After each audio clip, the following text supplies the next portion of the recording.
Hi friends, இன்றைக்கி இந்த சின்ன கிளிப்பை பார்த்தோன்னே கண்டுபிடிச்சிருப்பீங்க இன்றைக்கி நம்மளுடைய செஷனில் என்ன பற்றி பேச போகிறோன்னு. எஸ், கிட்டார்ஸ் எப்படி ரெக்கார்ட் பண்ணுறது அப்படிங்கிறத அந்த செஷனில் நம்ம பேச போகிறோம். இப்போது எனக்கு முன்னால் உட்காந்துருக்கிறது என்னுடைய தம்பி தீபக். ஒரு சூப்பரான ஒரு guitarist. Acoustic guitar, electric guitar எல்லாத்தையும் பிரித்து மேய்வார். இப்போது அவரை நான் வந்து எனக்கு கிட்டார் வாசிக்க தெரியாதனால நான் அவரை ஹெல்ப்புக்காக கூப்பிட்ருக்கேன். இப்போது ஒரு சின்ன ப்ரேயர் பண்ணிவிட்டு நம்ம இந்த செஷனை ஆரம்பிக்கலாம். ஆண்டவரே, இந்த நல்ல வேலைக்காக ஸ்தோத்திரம் ஆண்டவரே. இன்று கூட இந்த வீடியோ பார்த்து கொண்டு இருக்கிற இந்த ஆடியோ ப்ரொடக்ஷன், மியூசிக் ப்ரொடக்ஷன் கற்றுக்கிறவங்களெல்லாம் ஆசீர்வதிங்க ஆண்டவரே. இந்த லெசன்ஸ் எல்லாம் நல்லா கற்றுக்கிட்டு உமக்காக நல்லா ரெக்கார்டிங், நல்லா சாங்ஸ் ப்ரொடியூஸ் பண்ண உதவி செய்யணுமா ஜெபிக்கிறோம் ஆண்டவர். நல்ல ஞானத்தை அறிவும் தருமா ஜெபிக்கிறோம். இயேசு நாமத்தில் ஜெபிக்கிறோம் பிதாவே, ஆமேன். ஓகே, இப்போது இன்றைக்கி நம்ம என்ன பண்ண போகிறோம்னா அக்கௌஸ்டிக் கிட்டாரை டேக் எடுக்க போகிறோம். இந்த அக்கௌஸ்டிக் கிட்டாரில் எந்த விதமான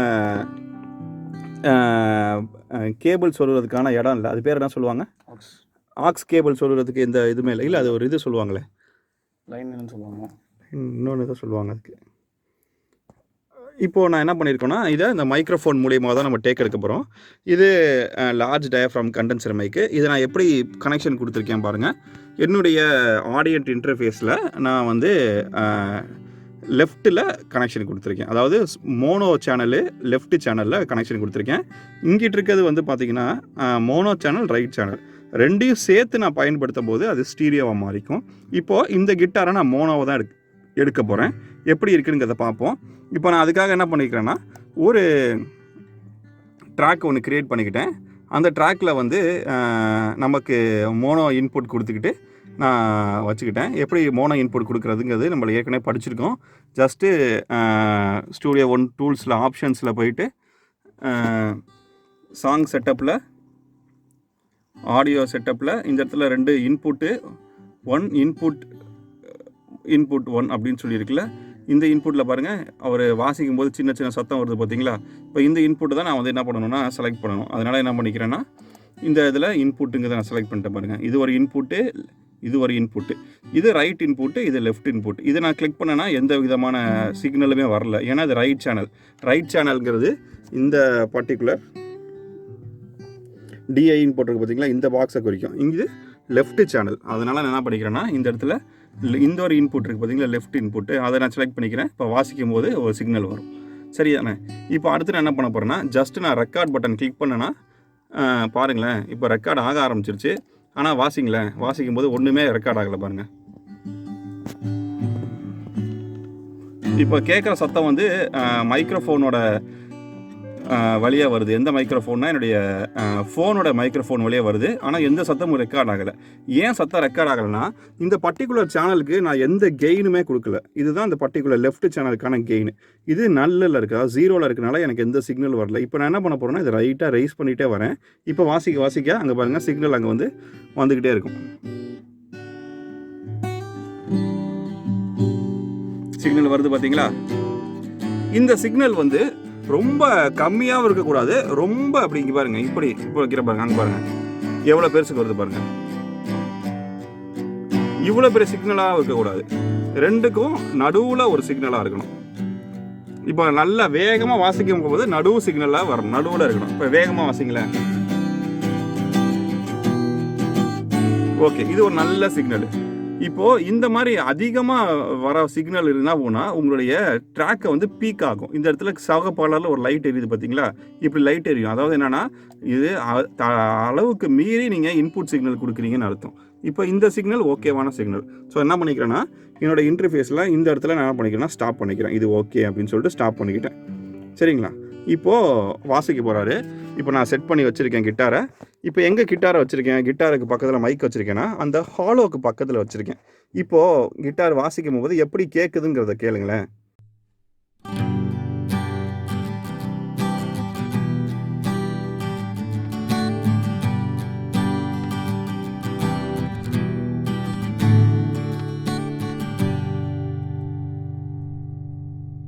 கேளுங்களேன், கொஞ்சம் பூமியாக கேட்குது. ஏன் பூமியாக கேட்குது அப்படின்னா, இந்த பர்டிகுலர் மைக்ரோஃபோன் வந்து இந்த ஹாலோவை நோக்கி இருக்குது. இந்த ஹாலோவிலேருந்து ஏர் புஷ் ஆகும்போது கொஞ்சம் பேஸ் ஃப்ரீக்வன்சி அதிகமாக புஷ் ஆகுது. ஸோ இதை நம்ம எப்படி காம்பன்சேட் பண்ணுறது அப்படின்னு பார்த்தீங்கன்னா, இவரை கொஞ்சம் பின்னால் தள்ளி உட்கார வச்சுக்கலாம். வச்சுக்கிட்டு இந்த மைக்ரோஃபோன் வந்து அந்த 14th ஃப்ரெட்டை வந்து ஃபேஸ் பண்ணியிருக்கணும். 14th ஃப்ரெட் எது? இல்லை 12th ஃப்ரெட். 12லேருந்து 14th ஃப்ரெட். 12th ஃப்ரெட் எது? ஓகே, இப்போ அதை ஃபேஸ் பண்ணியிருக்குது. ஆனால் லைட்டாக ஒரு ஆங்கிளில் டில்ட் பண்ணிக்கிட்டேன். இங்கே பாருங்கள், இதுதான் 14th ஃப்ரெட்டு. கரெக்டாக 14th ஃப்ரெட் 12th ஃப்ரெட்டை ஃபேஸ் பண்ணியிருக்குது. லைட்டாக சின்ன ஆங்கிள் நான் திருப்பிக்கிட்டு அந்த ஹாலோவை நான் ஃபேஸ் பண்ணி வச்சுக்கிட்டேன்.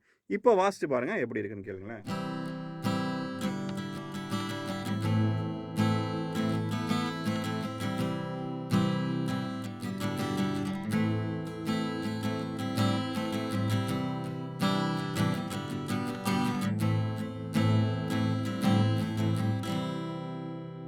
ஓகே, இப்போ கேட்குறதுக்கு கொஞ்சம் ஸ்வீட்டாக இருக்குது. இப்போது இந்த சைட்லேருந்து வர பேசினஸையும் இந்த மைக்கை கேப்சர் பண்ணிவிடுது. இந்த சைடு வர ஃப்ரெட்டுலேருந்து வர அந்த ட்ரபுளையும் கேப்சர் பண்ணுது. நம்மளுக்கு தேவையான ஒரு நல்ல சவுண்டு நம்மளுக்கு கேட்குது. இப்போது நம்ம என்ன பண்ண போகிறோன்னா, நம்ம படித்த அந்த ஸ்டீரியோ டெக்னிக்ஸ்லாம் சும்மா லைட்டாக இம்ப்ளிமெண்ட் பண்ணி பார்க்க போகிறோம். என்கிட்ட கண்டென்சர் மைக் இல்லை, 2 டைனமிக் மைக்ரோஃபோன் மட்டும் தான் இருக்குது. இந்த டைனமிக் மைக்ரோஃபோனை வச்சு நம்ம ஒரு சின்ன டெஸ்ட் பண்ணி பார்க்கலாம். இப்போ நான் என்ன பண்ணியிருக்கேன்னா, ஒரு மைக்கை வந்து லெஃப்ட்லேயும் இன்னொரு மைக்கை வந்து ரைட்லேயும் நான் கம்பைன் பண்ணியிருக்கேன். இது எப்படி இருக்குது அப்படிங்கிறத இப்போ நம்ம சும்மா சின்ன டெமான்ஸ்ட்ரேஷன் இந்த அக்கோஸ்டிக் கிட்டார் வச்சு பார்க்க போகிறோம். சரியா? இப்போ நான் என்ன பண்ணிக்கிறேன்னா, ஒரு ஸ்டீரியோ ட்ராக்கை வந்து இன்சர்ட் பண்ணியிருக்கேன். இப்போது ஒரு ஸ்டீரியோ ட்ராக் நான் வந்து செட் பண்ணியிருக்கேன். இந்த ஸ்டீரியோ ட்ராக்கில் வந்து லெஃப்ட் ரைட்டு ரெண்டுமே இந்த மைக்ரோஃபோனுக்கு வந்து அரேஞ்ச் பண்ணியிருக்கேன். அதே மாதிரி இங்கே வந்து லெஃப்ட் ரைட்டு ரெண்டுக்குமே இன்புட் வந்து ஈக்குவலாக வர மாதிரி நான் செட் பண்ணிக்கிட்டேன். இப்போ எப்படி கேட்குது பாருங்களேன். இப்போது நான் பேசுகிறது உங்களுடைய லெஃப்ட்டில் மட்டும் கேட்கும், உங்கள் ரைட்டில் கேட்காது. இப்போது நான் பேசுகிறது உங்கள் ரைட்டில் மட்டும் கேட்கும், உங்கள் லெஃப்ட்டில் கேட்காது. சரிதானே? இப்போது நான் ரெண்டையும் ஒன்றா கொண்டு வரேன். இப்போது ஸ்டீரியோ ஸ்பெக்ட்ரம் எப்படி இருக்குங்கிறத கேளுங்களேன். இப்போ தெரியுதுங்களா ஸ்டீரியோ ஸ்பெக்ட்ரம் எப்படி மாறி போகுதுன்னு? லெஃப்ட்லேருந்து ரைட்டு, ரைட்லேருந்து லெஃப்ட் மாறுதுங்களா? இப்படி தான் ஸ்டீரியோ இருக்கும். மோனோனா சென்டரில் மட்டும் தான் கேட்கும்.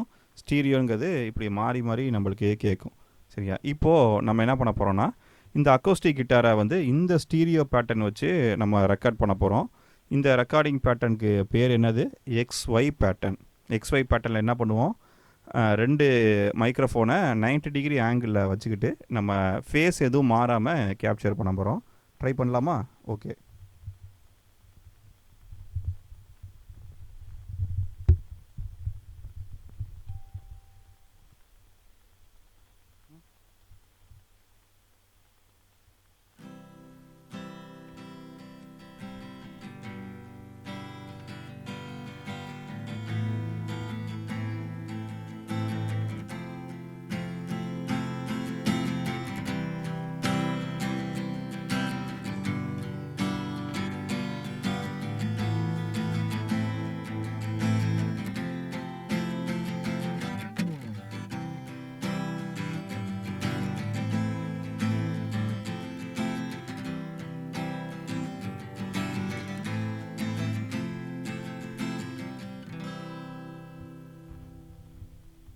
இப்போது நம்ம XY பேட்டர்னை முடிச்சிட்டோம்.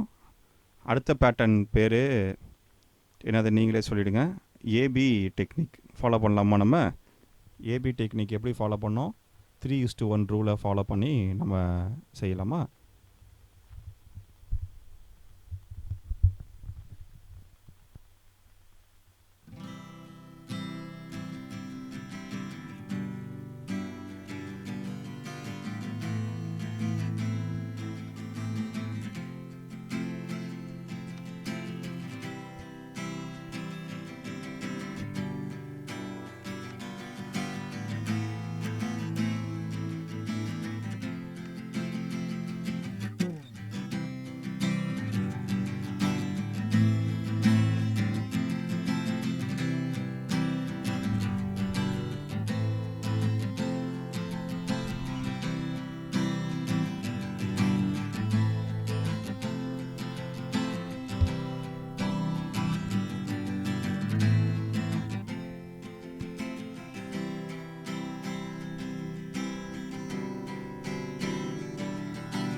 நம்ம ஏபி பேட்டர்ன் பார்த்தோம், 3:1 ரூல் ஃபார்ம் பண்ணி பார்த்தோம்.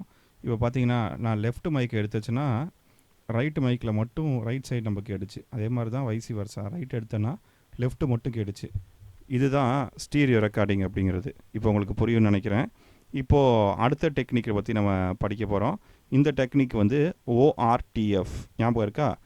110 டிகிரி ஆங்கிளுக்கு 2 மைக்கையும் நம்ம வச்சுக்கிட்டா நம்மளுக்கு என்ன கேட்கும்னா நல்ல ஒரு ஸ்டீரியோ ஸ்பெக்ட்ரம் கேட்கும்.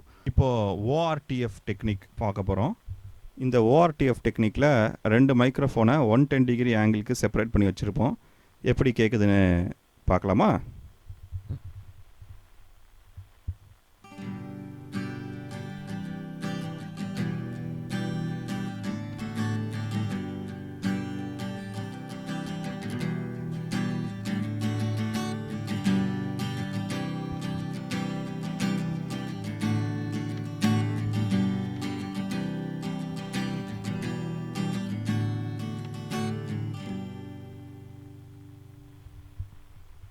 இதுதான் ஓஆர்டிஎஃப் டெக்னிக்கு. நல்லா இருந்துச்சா கேட்குறதுக்கு? ஓகே, இப்போது அக்கோஸ்டிக் கிட்டார் டேக்ஸ் எல்லாமே முடிஞ்சது. அடுத்து நம்ம எலக்ட்ரிக் கிட்டார் டேக்குக்கு போகிறோம். ஃப்ரெண்ட்ஸ், இப்போ நம்ம எலக்ட்ரிக் கிட்டார் கேப்சர் பண்ணுறது எப்படிங்கிறத பார்க்க போகிறோம். ஸோ எலக்ட்ரிக் கிட்டாரை நான் என்ன பண்ணியிருக்கோன்னா, நம்ம ஏற்கனவே படித்த லெசன் படி அதை ஒரு ஆம்பில் தான் டைவர்ட் பண்ணி நம்ம என்ன பண்ணுவோன்னா, ஒரு மைக்கை முன்னால் ப்ளேஸ் பண்ணி கேப்சர் பண்ணுவோம். இப்போது இந்த இன்டர்ஃபேஸில் வந்து எனக்கு டிஐ பட்டன் கொடுத்துருக்காங்க. டிஐ வந்து டைரக்ட் இன்புட். நம்மளுடைய கிட்டாரை வந்து ஸ்ட்ரைட்டாக இன்புட் கொடுத்துடலாம்.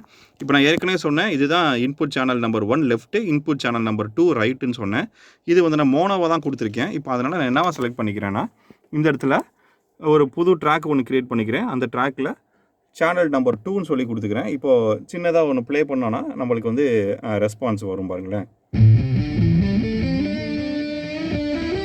ஓகே, இப்போ நான் என்ன பண்ணியிருக்கேன்னா, இதில் ஆம்ப் சிமுலேட்டர் அப்படின்னு சொல்லிட்டு ஒரு தேர்ட் பார்ட்டி சாஃப்ட்வேர் நான் போட்டிருக்கேன். கிட்டார் ரிக் அப்படிங்கிற ஆம்ப் சிமுலேட்டரு.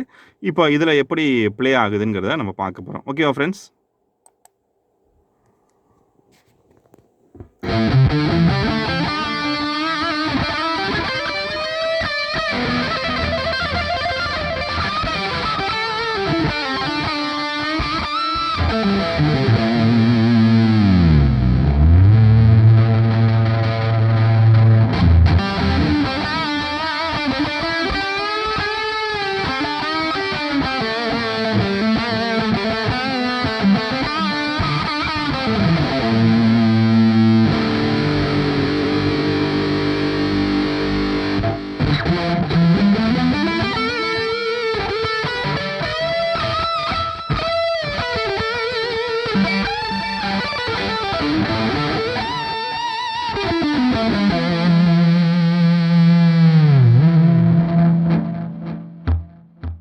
இப்போ நம்ம கேப்சர் பண்ணியாச்சு. ஆனால் இந்த கிட்டார் ரிக் இல்லாமல் எப்படி இருக்குங்கிறத கேளுங்களேன்.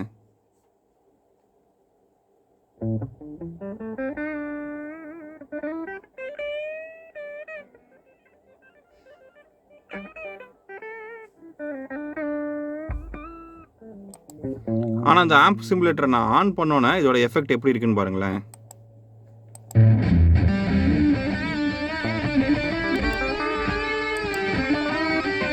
இதில் இருக்க பெரிய அட்வான்டேஜ் என்னென்னா, நான் என்ன வேணாலும் ஒன்ஸ் நான் ஆடியோ கேப்சர் பண்ணதுக்கப்புறம் என்னுடைய தம்பி இங்கே இருக்கணுங்கிற கட்டாயம் இல்லை. நான் வந்து என்ன வேணாலும் நான் மாற்றிக்கலாம்.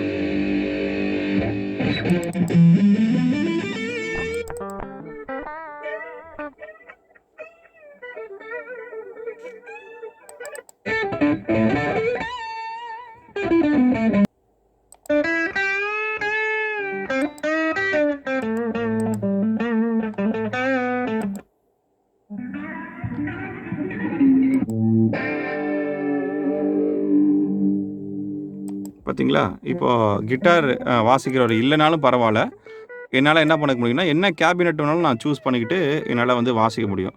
இதுக்கு தான் நம்ம என்ன பண்ணிக்கிறோம்னா, ஆம்ப் சிமுலேட்டர்ஸ் யூஸ் பண்ணிக்கிறோம். சரிங்களா? இப்போது இன்றைக்கி கிளாஸில் நம்ம அக்கோஸ்டிக் கிட்டார் எப்படி கேப்சர் பண்ணுறதுன்னு பார்த்தோம், எலக்ட்ரிக் கிட்டார் எப்படி கேப்சர் பண்ணுறதுன்னு பார்த்தோம். நாளை கிளாஸில் வோக்கல்ஸ் எப்படி கேப்சர் பண்ணுறதுன்னு பார்க்க போகிறோம். Okay friends, thank you.